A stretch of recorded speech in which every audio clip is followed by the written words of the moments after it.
سوال یہ تھا سر میرا کہ تھوڑا سا ڈسگسٹنگ میں بھی ساؤنڈ کرے، لیکن یہ ایک جینون سوال ہے کہ ہمیں پتہ ہے کہ جو سورہ احزاب کی آیت ہے جس میں حضرت زینب سے نکاح کا موقع کے اوپر جو نازل ہوئی تھی حضرت زید کے متعلق، جس میں اڈاپشن کی لیگل سٹیٹس کو جس طریقے سے نارمل جو آپ کے بچے ہیں اس کو منسوخ کیا گیا تھا، جو پہلے عرب کی جہل کی روایت تھی، اس کے تحت اگر کوئی بندہ ایک پریکٹیکل سیناریو بنائے کہ پاکستان میں اکثر آپ کو پتہ ہے کہ یہ ڈسٹ بن وغیرہ میں بچے لوگ پھینک جاتے ہوتے ہیں اپنے، اور کوئی بندہ ہے، ایک کپل ہے مثال کے طور پہ، وہ ایک بچہ یا بچی کو اڈاپٹ کر لیتا ہے، ٹھیک ہے، اب اڈاپشن میں لیگلی اس کو نام تو آپ نہیں دے سکتے، اسلام نے اسے ممنوع کرا دیا، لیکن آپ نے اس کو رکھ لیا، وہ بالغ ہو گیا، اب اس لڑکی یا لڑکے کا ان شارٹ جو اس کو لگ رہا ہے کہ اس کے پیرنٹس ہیں، غیر وہ ایک عمر تک پہنچے گا، اس کو پھر ہی بات ہی بتائی جائے گی نا کہ ہم آپ کے پیرنٹس نہیں ہیں، تو اب ان کا اس مطلب مرد و عورت میں سے پیرنٹس کا اس بچے کے ساتھ نکاح کرنا جائز ہوگا یا یہ ممنوع ہوگا؟ یہ بڑا ڈسگسٹنگ کا سوال ہے، لیکن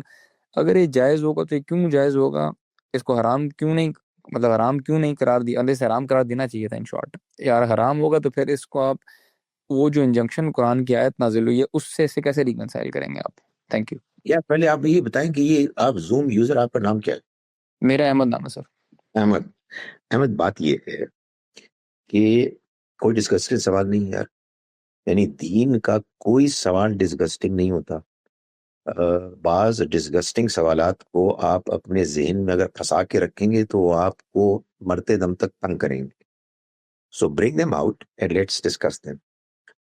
دوسری بات یہ ہے کہ اللہ تعالیٰ نے اڈاپشن کو بالکل جائز قرار دیا ہے.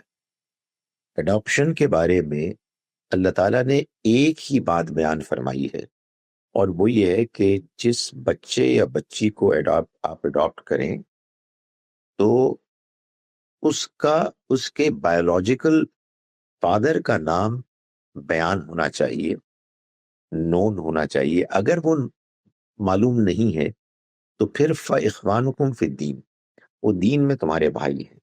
اب آپ نے فرمایا کہ وہ کس سٹیج پر وہ یہ وہ چیز ہے کہ جس کا تعلق پریکٹیکل وزڈم سے ہے. میرا خیال ہے it would vary from case to case, لیکن اللہ تعالیٰ یہ بتا رہے ہیں. اور دیکھیں قرآن کی ٹیچنگز کا ایک یہ پہلو انفارچونیٹلی بہت سامنے نہیں آتا کہ قرآن یہ کہہ رہا ہے کہ اگر تم نے اپنے نام سے اس کو پکارا تو یہ جھوٹ ہے.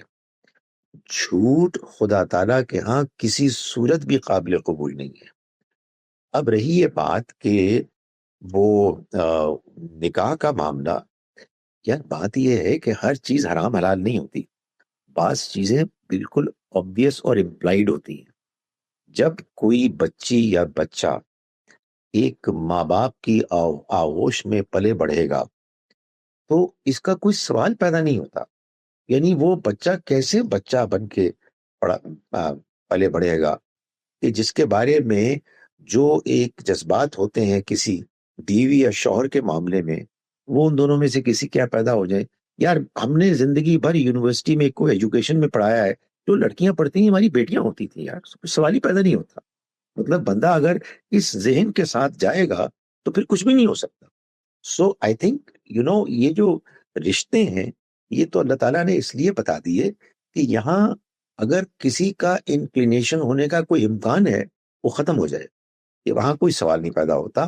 اور بعض چیزیں بالکل امپلائیڈ ہوتی ہیں کہ آپ نے ایک بچی کو پالا، ایک بچے کو پالا، تو وہ بڑا ہوا اور ظاہر ہے کہ کوئی خیال نہیں آیا. اب اس طرح کے کیسز جیسے کہ حضرت زید کے کیس میں ہوا، تو وہ اصل میں ایک انڈائریکٹ رشتہ تھا جس میں کہ وہ نبی صلی اللہ علیہ وسلم کی کزن تھی. حضور نے ایک سوچئے کہ ریفارم موومنٹ چلانے کے لیے کہ یہ جو قریش کی صاحبزادیاں ہیں ان کا کسی عام آزاد کردہ غلام سے رشتہ نہیں ہو سکتا. سو ایک وہ آپ کے ذہن میں آئیڈیل تھا، وہ نہیں چل سکا. اللہ تعالیٰ دکھانا چاہتے تھے کہ بات یہ ہے کہ شادی بیاہ کے معاملے میں اس طرح کے آئیڈیلز وہ کام نہیں آتے. You have to be practical. So وہ پھر اس کے بعد اگرچہ کہ وہ ان کے منہ مولے بیٹے تھے لیکن وہ تو باہر سے بیائی تھی نا، تو ان کے ساتھ اس طرح کا تعلق نہیں ہوتا تھا. تو اللہ نے اس کو ممکن اس کو پریکٹیکلی کروا کے دکھایا. اور اس سے یہ پیغام دے دیا کہ دیکھو یہ وہ رشتے ہیں کہ جن میں نکاح کرنا یہ ڈس الاؤڈ نہیں ہے، یہ پاسبل ہے، لیکن ہیونگ سیڈ دیٹ وہ بچہ یا بچی جو آپ کے گھر میں پلا بڑا ہے اس میں اگرچہ کہ قانوناً اس کی پرمیشن ہے بھی، but practically it's not possible. آپ زیادہ سے زیادہ یہ پوچھ سکتے ہیں کہ وہ جو اس کے اڈاپٹ کرنے والے پیرنٹس ہیں ان کا کوئی بیٹا بیٹی ہے ان کے ساتھ ہو سکتا ہے. سو ظاہر ہے کہ وہ تو مطلب سر میں یہ بالکل آپ سے میں ایگری کرتا ہوں. میں یہ بات میرے ذہن میں بھی ایسی تھی کہ ان کے ساتھ ہونے میں کوئی وہ والا ایلیمنٹ نہیں ہے. ظاہر ہے وہ ایک فطری بات سمجھ آتی ہے. آپ کہنا ہی چاہ رہے ہیں قانونی طور پہ تو آپ اس کو یہ کہہ رہے ہیں کہ اس کو حرام شاید نہ کہا جا سکے، لیکن وہ انہیرنٹلی کوئی بندہ اس کے لیے تیار نہیں ہوگا. کہنے کا مقصد یہ ہے آپ کا. اس لیے یار ریئر کیسز میں بھائی، ریئر کیسز میں آئی کانٹ امیجن، مگر ہو سکتا ہے کہ کوئی ایسی سچویشن آ جائے کہ دائیں بائیں کوئی رشتہ ہی نہیں ہے and this is the only way it could be managed. تو ہو بھی سکتا ہے، عام طور پر نہیں ہوگا. بھائی بات یہ ہے کہ ٹیچر کی اسٹوڈنٹ سے شادی ہو جاتی ہے، بٹ اٹس ویری ریئر. مگر وہ روز کلاس روم میں جائے اور یہی مسئلہ ہو کہ یار ان سے میرا نکاح ہو سکتا ہے، ایسا نہیں ہوتا. آپ کے ذہن میں یہ ہوتا ہے یہ میری بیٹیاں ہیں، یہ میری بہنیں، اور ایسے ہی آدمی زندگی گزارتا ہے. تو بچوں کے بارے میں تو خاص طور پر یہی آدمی کا ذہن ہوگا. اور وہ جو ہمارے یہاں یہ ہوتا ہے نا کہ اگر کسی سے نکاح ہو سکتا ہے تو پھر یار مطلب one should be very tense اور پھر بڑا مشکل. نہیں، ایسا نہیں ہے. ہمارے یہاں ایک اور بڑی پرابلم پیدا ہوئی ایڈاپشن کے بارے میں. آپ دیکھیں کتنی عجیب بات ہے.